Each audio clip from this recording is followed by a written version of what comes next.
Another project you shepherded a few years later was Fantasia 2000. Yeah, I had a big desire to go on with that project.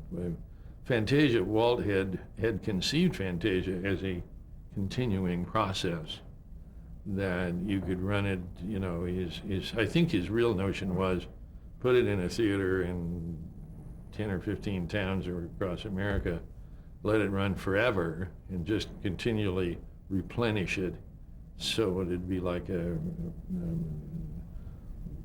every time you'd go back, you'd see a different movie. And I thought, what a wonderful idea,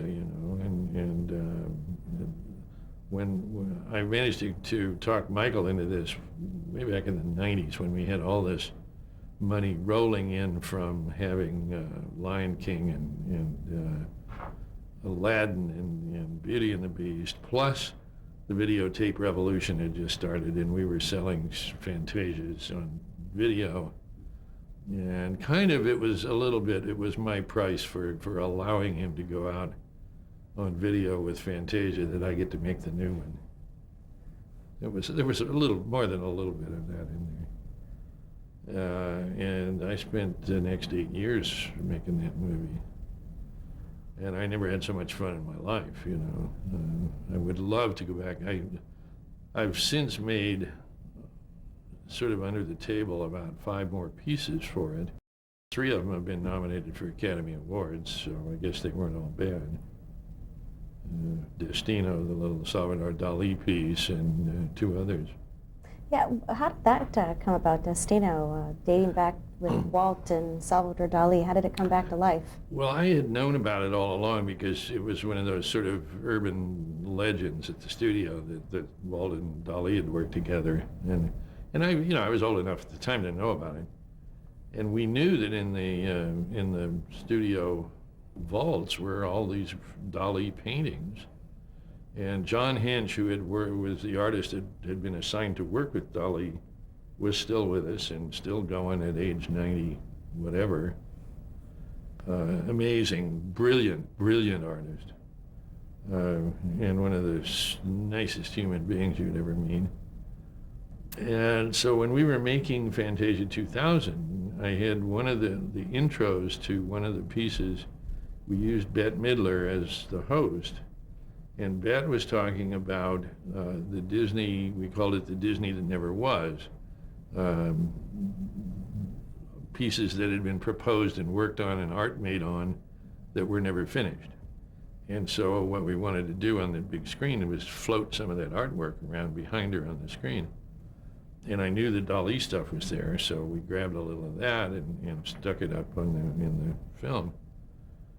And one of the attorneys called me and said, if you use that, the truth is that we don't actually own that artwork, because the Dali deal that was made said that the art produced in conjunction with the film will become Disney's property after the film is made.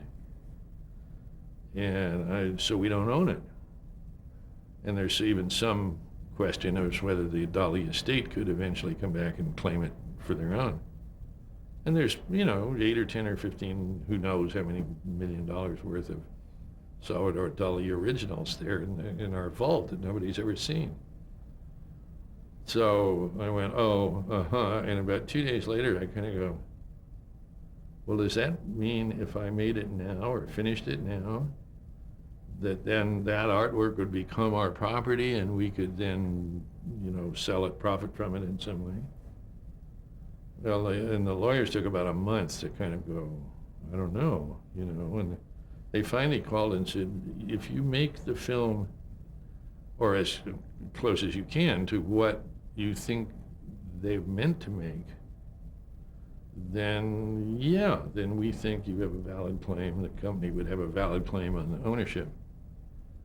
So I said, well, I bet I could make that thing fairly cheap.